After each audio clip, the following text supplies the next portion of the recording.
ನಾಳೆ ಕಟ್ತೀನಿ ನಾಡ್ದೆ ಕಟ್ತೀನಿ ಅಂತ ಏನೇ ಕೇಳ್ಬೇಕು. ಹೋಗಾಳ ಹೊತ್ತಿಗೆ ಮತ್ತೆ ಅಲ್ಲಿಂದ ಬಂದಿದ್ದು ನಾನು.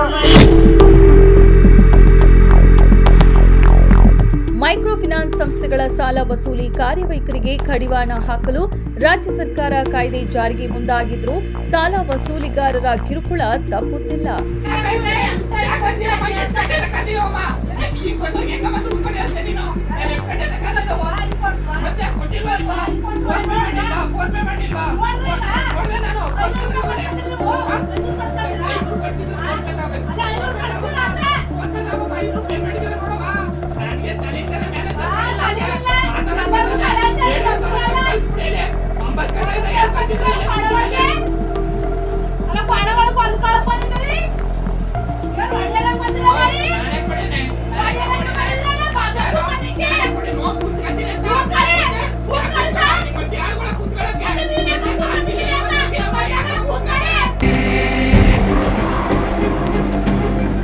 ಅರಕಲಗೂಡು ತಾಲೂಕಿನ ಕಾಳೇನಹಳ್ಳಿ ಗ್ರಾಮದಲ್ಲಿ ಮೈಕ್ರೋ ಫಿನಾನ್ಸ್ ಸಾಲ ವಸೂಲಿಗೆ ಬಂದ ಸಿಬ್ಬಂದಿ ಹಣ ನೀಡುವವರೆಗೂ ಸ್ಥಳದಿಂದ ತೆರಳುವುದಿಲ್ಲ ಎಂದು ಹೆಲ್ಮೆಟ್ ಧರಿಸಿ ಮುಂಬಾಗಿಲಿನಲ್ಲಿಯೇ ಕುಳಿತು ಕುಟುಂಬದವರೊಂದಿಗೆ ವಾಗ್ವಾದ ನಡೆಸಿದ್ದಾರೆ.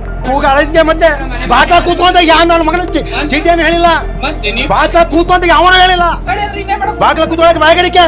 ಗ್ರಾಮಸ್ಥರಾದ ರವಿ ಪ್ರಭಾ ದಂಪತಿ ಮೈಕ್ರೋ ಫಿನಾನ್ಸ್ ಸಂಸ್ಥೆಯಿಂದ 50,000 ರೂಪಾಯಿ ಸಾಲ ಪಡೆದಿದ್ದು ಹಣ ಮರುಪಾವತಿಸುವಂತೆ ಸಂಸ್ಥೆಯ ಸಿಬ್ಬಂದಿ ಮನೆಗೆ ಭೇಟಿ ನೀಡಿದ್ದರು. ಬೆಳಗ್ಗೆ ಹೆಲ್ಮೆಟ್ ಹಾಕಿಕೊಂಡು ಮನೆಗೆ ಬಂದ ಸಿಬ್ಬಂದಿ ಸಾಲದ ಹಣ ತಕ್ಷಣ ಮರುಪಾವತಿಸಲು ದಂಪತಿಗೆ ಒತ್ತಡ ಹಾಕಿದ್ದಾರೆ.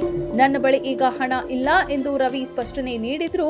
ಸಿಬ್ಬಂದಿ ಮನೆ ಬಿಟ್ಟು ಹೋಗದೆ ಹಣ ಕಟ್ಟುವವರೆಗೂ ಇಲ್ಲಿಯೇ ಇರುತ್ತೇನೆ ಎಂದು ಬಾಗಿಲಿನಲ್ಲಿ ಕುಳಿತಿದ್ದಾರೆ. ಈ ಸಂದರ್ಭ ರವಿ ಮತ್ತು ಸಿಬ್ಬಂದಿಯ ನಡುವೆ ವಾಗ್ವಾದ ನಡೆದಿದ್ದು ವಿಷಯ ಗ್ರಾಮಸ್ಥರ ಗಮನ ಸೆಳೆದಿದೆ. ಸ್ಥಳೀಯರು ಮಧ್ಯಪ್ರವೇಶಿಸಿ ಪರಿಸ್ಥಿತಿ ತಿಳಿಗೊಳಿಸಲು ಪ್ರಯತ್ನಿಸಿದರು.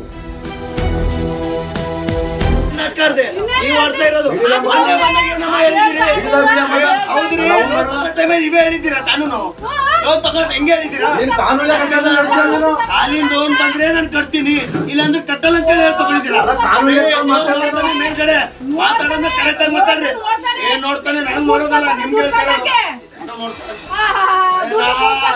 ಅಲ್ಲ ಲೋನ್ ತಗೊಳ್ಳೋ ಟೈಮಲ್ಲಿ ಗೊತ್ತಾಗಿಲ್ವೇನಮ್ಮ? ಅಲ್ಲ ಆಯ್ತು ಕುಂತಿದ್ದಾಗ ಬರಲ್ಲ, ನಾನು ಒಪ್ಕೋತೀನಿ. ಏನ್ ಕಟ್ಟ ಎಷ್ಟನೇ ತಾರೀಕಿಂದಮ್ಮ ನಿಮ್ದು? ಎಷ್ಟನೇ ತಾರೀಕಿಂದು? 20 ದಿವಸ ಟೈಮ್ ಕೊಟ್ಟಿವಮ್ಮ. ಅದನ್ನ ಹೇಳ್ರಿ, ನಂಗೆ ಈ ತಿಂಗಳು ಹೇಳ್ರಿ. ಮತ್ ನಾಳೆ ಕಟ್ತೀನಿ ನಾಡ್ದೆ ಕಟ್ತೀನಿ ಅಂತ ಏನೇ ಕೇಳ್ಬೇಕು. ಮತ್ ನೀವೇ ಹೇಳತ್ತೀರಲ್ಲ ಈಗ ಅಂದ್ರೆ ನನಗೆ ಕಟ್ಟಕ್ಕಾಗಲ್ಲ ಅಂತ.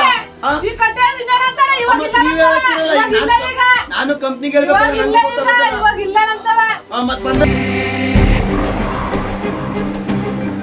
ವರದಿ ಸಂತೋಷ್ ಗೌಡ, ಅರಕಲಗೂಡು.